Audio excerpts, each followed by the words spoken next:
Rights of the People by A.T. Jones, Part 2, Chapter 7. The People's Right of Appeal. In their opposition to the establishment of Christianity, general Christianity in Virginia, and to the making of that a Christian state, James Madison and the good people of Virginia declared that one of the noblest characteristics of the then late Revolution was in the fact that the freemen of America did not wait till usurped power had strengthened itself by exercise and entangled itself in precedents. They saw all the consequences in the principle, and they avoided the consequences by denying the principle. They also said that they themselves revered this lesson too much soon to forget it. The American people ought yet to revere this lesson too much ever to forget it. In the matter of a national religion, a religious despotism, by means of this Christian nation decision, it is too late to avoid the consequences by denying the principle, because the principle is already established. The people were given no opportunity to deny the principle. It was sprung upon them without their knowledge, and in spite of the constitutional barriers which they had set up in, as they supposed, eternal denial of the principle. For this reason, it is too late to escape the consequences by denying the principle, but it is not too late to escape the consequences by reversing the decision. It is not too late for this if only the people will think enough upon the question to see that all the consequences are in the principle, and that these consequences will certainly follow if the principle is left undisputed, if the decision is left standing as the meaning of the Constitution. It is not too late, if only the people will see this and awake to the reality of the issue and reverse the decision, and with one voice repudiate it, even in the words in which United States Senator William Pitt Fessenden denounced the famous Dred Scott decision as utterly at variance with all truth, utterly destitute of all legal logic, founded on error, and unsupported by anything resembling argument. For the people of these United States are the rightful masters of both Congresses and courts, not to overthrow the Constitution, but to overthrow the men who pervert the Constitution. A quote by Abraham Lincoln. The right of the people of the United States to appeal from any decision of the Supreme Court of the United States upon any constitutional question, upon any question involving the meaning or the interpretation of the Constitution, is an inalienable right. This proposition will probably be disputed by many judges, by many lawyers, and certainly by almost all the archbishops, bishops, preachers, and priests throughout the land, while the great majority of the people will doubtless be surprised at it and wonder whether it is true. Yet it is not only the veritable truth, but it is the very life principle of a free government, which is only saying that it is the life principle of the government of the United States as a free government. The inalienable right of the people to appeal from, to sit in judgment upon, and to correct any action of the President or the Congress of the United States is recognized and acted upon by the people. But the right of the people to do likewise respecting the decisions of the Supreme Court touching constitutional questions has been largely forgotten. And there is a vast combination in the United States scheming against the liberties of the people, whose members sincerely desire that this right shall be forgotten by the people in its exercise and in its existence. For this reason, if for no other. The knowledge of this right of the people needs to be revived as fully as possible. The government of the United States, and therefore the Supreme Court, as a coordinate branch of the government, is not self-existent. It was created. It did not spontaneously spring into existence of itself full-formed. In all its parts, it was made, as certainly as any other piece of machinery was ever made. It was created by the people of the United States. And like any other creature, it is the subject, not the master, of its creator. We, the people of the United States, made the government of the United States, and in that made the Supreme Court of the United States as a coordinate branch thereof. And we, the people of the United States, therefore, by this very fact, are the rightful masters and not the servants of this thing which they have made. And as such, the people have the inalienable right to sit in final judgment upon any act of the government of the United States. We, the people of the United States, in order to form a more perfect union, in order to form that which is the government of the United States, ordained and established this Constitution. This Constitution is the charter of the nation's existence. This Constitution is the sole depository of all the authority of the government of the United States in all three of the coordinate branches thereof. This Constitution, therefore, is the sole depository of all the authority of the Supreme Court and of all the authority that that court can ever rightly exercise. To this Constitution, that court owes its existence and all the accompaniments of that existence.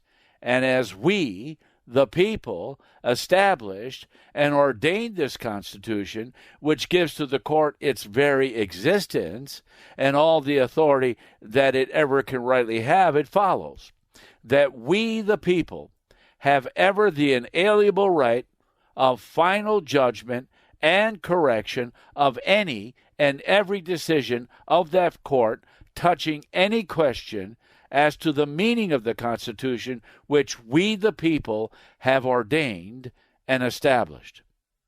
The authority of the Supreme Court is delegated and not absolute.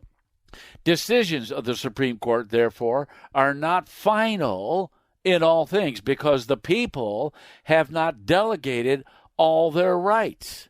In the Constitution, the people have declared and established that, quote, the enumeration in the Constitution of certain rights shall not be construed to deny or disparage others retained by the people, close quote. Again, the Supreme Court, being but a creature of the Constitution, must be subject to the Constitution. Having been created by the people through the Constitution, it is bound by the limitations prescribed by the people in the Constitution. In the Constitution, the people have declared that, quote, the powers not delegated to the United States by the Constitution nor prohibited by it to the states are reserved to the states respectively or to the people. Close quote, the 10th Amendment. As the people made the Constitution with the delegation only of certain rights to be exercised by the government, it follows conclusively that the people are the supreme authority in the United States and the source of final appeal in all questions of their reserved rights. And prudent jealousy in the guardianship of these rights against encroachment on the part of the government or any of the branches thereof is the first duty of the people of the United States, and religious right is the chief of all these reserved rights, no less than the chief of all natural rights. Quote, I insist that if there is anything which is the duty of the whole people to never entrust to any hands but their own, that thing is the preservation and perpetuity of their own liberties and institutions. Close quote, Abraham Lincoln. This was a speech given on October 16, 1854 in Peoria, Illinois. This is sufficient as to the principle in the abstract, as the principle inheres in the very nature of a limited constitution. Yet, as with many persons, the statement of a principle, however clear, is insufficient. Without proof from authorities, we shall now cite the very best authorities as to the correctness of the principle. First, we have the authority of one of the makers of the Constitution. Quote, "It must be granted that a bad administration may take place. What is then to be done? The answer is instantly found. Let the fasces be lowered before the supreme sovereignty of the people. It is their duty to watch and their right to take care that the Constitution be preserved, or, in the Roman phrase, on perilous occasions, to provide that the republic receive no damage. When one part of the government, without being sufficiently checked by the rest, abuses its power to the manifest danger of public happiness, or when the several parts abuse their respective powers so as to involve the commonwealth in the like peril, the people must restore all things to that order from which their functionaries have departed. If the people suffer this living principle of watchfulness and control to be extinguished among them, they will assuredly, not long afterwards, experience that of their temple there shall not be left one stone upon another that shall not be thrown down." Close quote. John Dickinson, A Pamphlet on the Federal Constitution, 1788. Secondly, we have the authority of Thomas Jefferson. In 1820, a gentleman by the name of Jarvis sent to Jefferson a book that he had written entitled The Republican. In his acknowledgment of the present, Jefferson called the author's attention to a very dangerous doctrine that seemed to be inculcated in the book. His word upon the point, and it is the very point which is here under consideration, are as follows. Quote, "You seem in pages 84 and 148 to consider the judges as the ultimate arbiters of all constitutional questions, a very dangerous doctrine indeed, and one which would place us under the despotism of an oligarchy. Our judges are as honest as other men, and not more so. They have with others the same passions for party, for power, and the privilege of their corpse. Their maximum is, boni judici est ampliter jurisdictionem, and their power is the more dangerous as they are in office for life and are not responsible as the other functionaries are to the elective control. The Constitution has erected no such single tribunal, knowing that to whatever hands confided with the corruptions of time and party, its members would become despots." Close quote. This is Jefferson's correspondence, July 17, 1858. Then we have, thirdly, we have the authority of Abraham Lincoln. With direct reference to the point, he paraphrased the above statement from Jefferson as follows. Quote, "Jefferson said that judges are as honest as other men, and not more so. And he said substantially that whenever a free people should give up in absolute submission to any department of government, retaining for themselves no appeal from it, their liberties were gone. Close quote. This was a debate with Douglas in October 7, 1858. Again, in his first inaugural address, March the 4th, 1861, Lincoln stated the case as follows, quote, I do not forget the position assumed by some that constitutional questions are to be decided by the Supreme Court, nor do I deny that such decisions must be binding in any case upon the parties to a suit. As to the object of that suit, while they are also entitled to a very high respect and consideration in all parallel cases by all other departments of the government, and while it is obviously possible that such decision may be erroneous in any given case, still the evil effect following it being limited to that particular case with the chance that it may be overruled and never become a precedent for other cases, can better be borne than could the evils of a different practice.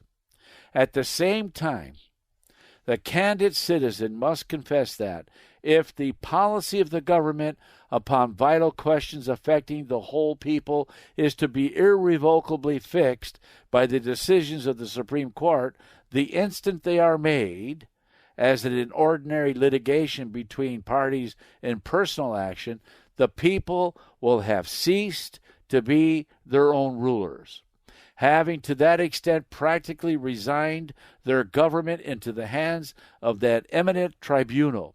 Nor is this view any assault upon the court or the judges. Close quote. Fourthly, we have the authority of George Bancroft, the historian of the Constitution. Mr. Bancroft wrote the standard and authoritative history of the United States up to the time of the making of the Constitution, and then wrote the history of the formation of the Constitution itself. And in this latter history, in discussing the federal judiciary, he makes the following statement concerning the Supreme Court, which is also only an extension of the principles laid down by Alexander Hamilton in his discussion of the judiciary in the Federalist number 78. Quote, the Supreme Court was to be the bulwark of a limited constitution against legislative encroachments.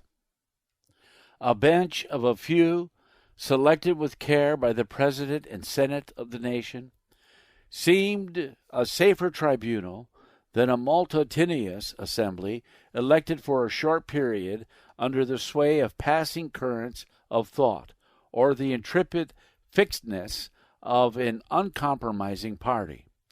There always remains danger of erroneous judgments arising from mistakes, imperfect investigation, the bias of previous connections, the seductions of ambition, or the instigations of surrounding opinions, and a court from which there is no appeal is apt to forget circumspection in its sense of security. The passage of a judge from the bar to the bench does not necessarily divest him of prejudices, nor chill his relations to the particular political party to which he may owe his advancement, nor blot out of his memory the great interests which he may have professionally piloted through doubtful straits, nor quiet the ambition which he is not required to renounce, even though his appointment is for life, nor cure predilections which sometimes have their seat in his inmost nature. But the Constitution retains the means of protecting itself against the errors of partial or interested judgments.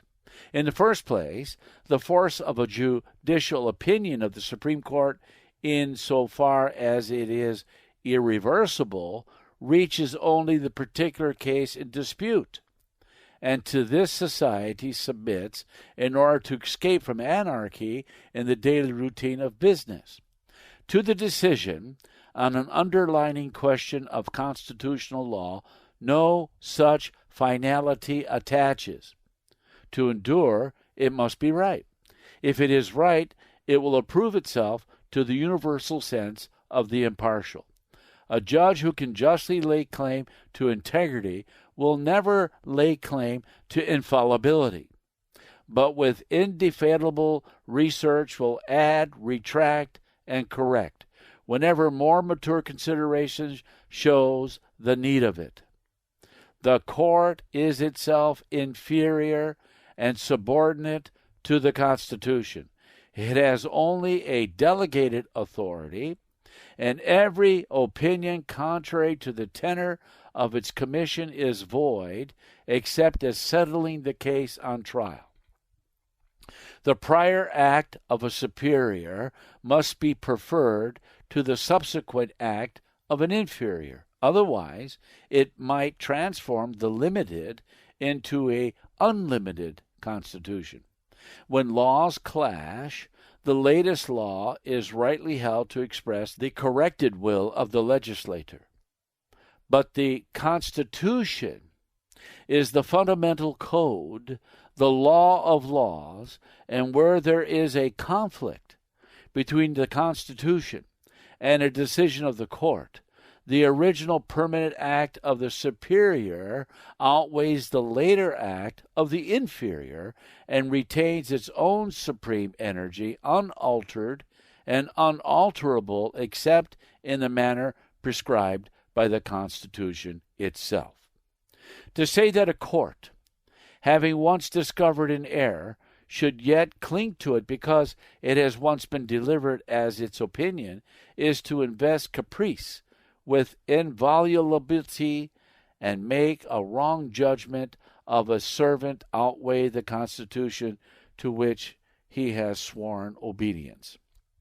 An act of the legislature at variance with the Constitution is pronounced void. An opinion of the Supreme Court at variance with the Constitution is equally so." Close quote. This passage is worthy of a more extended notice. A. The Supreme Court was to be the bulwark against legislative encroachments upon the rights of the people. This was the purpose of the founders of that tribunal. But did the people erect no bulwark against judicial encroachments? Or did they suppose that supreme judges were so decidedly infallible that there was no possibility of their encroaching even unconsciously? Did they think it impossible for that court to make a mistake? Nothing of the kind. They knew that even supreme judges, being only men, are just like other men, having the same weaknesses and the same liability to mistakes as other men, and therefore being as liable as legislators to mistake the meaning of the Constitution and to encroach upon the rights of the people. And knowing that a court from which there is no appeal is apt to forget circumspection in its sense of security, and is thereby only the more apt to make mistakes and encroachments, knowing this, the people, while setting the Supreme Court as the bulwark against legislative encroachments, retain to themselves the right of final appeal, judgment, and decision upon the decisions of the court touching all questions of the Constitution. B. Where there is a conflict between the Constitution and a decision of the court, etc. But if every decision of the Supreme Court is final in all respects, and if said decisions are to be accepted as final as to the meaning of the Constitution, then it would be impossible that there ever could be any such thing as a conflict between the Constitution and a decision of the court. Yet, as it is expressly declared in the Constitution that the people have reserved certain rights and powers exclusively to themselves, and so have forbidden the Supreme Court any jurisdiction in these. It is clearly possible for a conflict to be made between the Constitution and a decision of the court. And where there is a conflict, there must of necessity be some authority to decide. And as the people made both the Constitution and the court, and as the people stand outside of and above both the Constitution and the court, it is perfectly plain that in all cases of conflict between the Constitution and the Supreme Court, the right of final judgment and decision lies with the people as an inalienable right. C. The court has only a delegated authority, and every opinion contrary to the tenor of its commission is void. But if every decision of the court is to be accepted as final in all respects, how would it be possible for any opinion ever to be void? And even then, it were possible, and how could the fact of it being void ever be discovered? It is true that the court has only a delegated authority, and that every opinion contrary to the tenor of its commission, that is, every opinion contrary to the tenor of the Constitution, is void. And it is equally true that it lies with the people who delegated this authority to discover and to disregard and set aside as void every such opinion. And this prerogative lies with the people as their inalienable right. D. An act of the legislature at variance with the Constitution is pronounced void. An opinion of the Supreme Court at variance with the Constitution is equally so. An act of the legislature at variance with the Constitution is pronounced void by the Supreme Court. But when an opinion of the Supreme Court is at variance with the Constitution, whose prerogative is it to pronounce this void and to treat it so? Clearly, this is the prerogative and the right of the people. It is here said and repeated that every such opinion of the court is void. This is true. And if such decisions were completely ignored by everybody and so left meaningless and void as they are, they could never do any harm. But it is hardly possible that there could ever be a decision in which nobody would have sufficient personal interest to seek to make it of force as far as possible, and every decision, void or otherwise, always stands as a matter of record to be taken up by interested parties and used as a precedent upon which to carry any principle involved to its fullest extent in real factitive law. For this reason, it is incumbent upon the people to see that every such decision is so positively pronounced void and regarded so by themselves, the Supreme Court and ultimate authority, that it shall not be cited even as a precedent.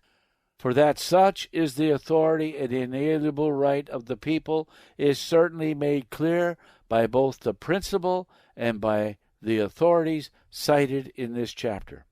There's another excellent statement of this principle, which, though not bearing exactly the force of national authority, is well worthy to be set down here. It is in every respect true, and shows how this subject presents itself to a disinterested mind. Here it is, quote, "How and by whom, in case of dispute, is the validity or invalidity of a statute to be determined? Such determination is to be effected by setting the statute side by side with the Constitution, and considering whether there is a discrepancy between them. Is the purpose of the statute one of the purposes mentioned or implied in the Constitution?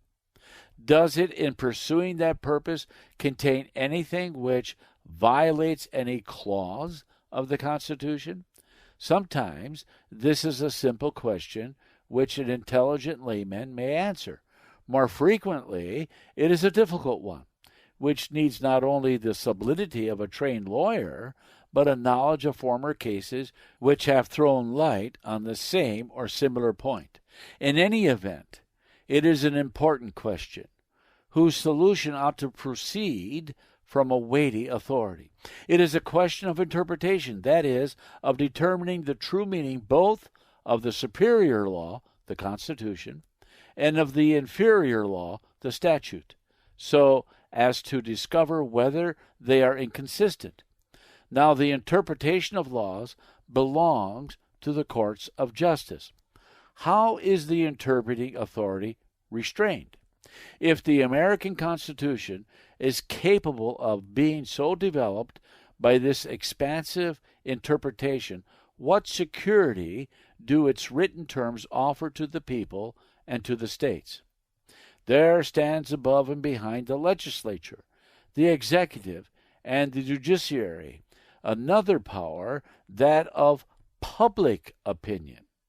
The President, Congress, and the courts are all, the two former directly, the latter practically, amendable to the people. If the people approve the way in which these authorities are interpreting and using the Constitution, they go on. If the people disapprove, they pause or at least slacken their pace.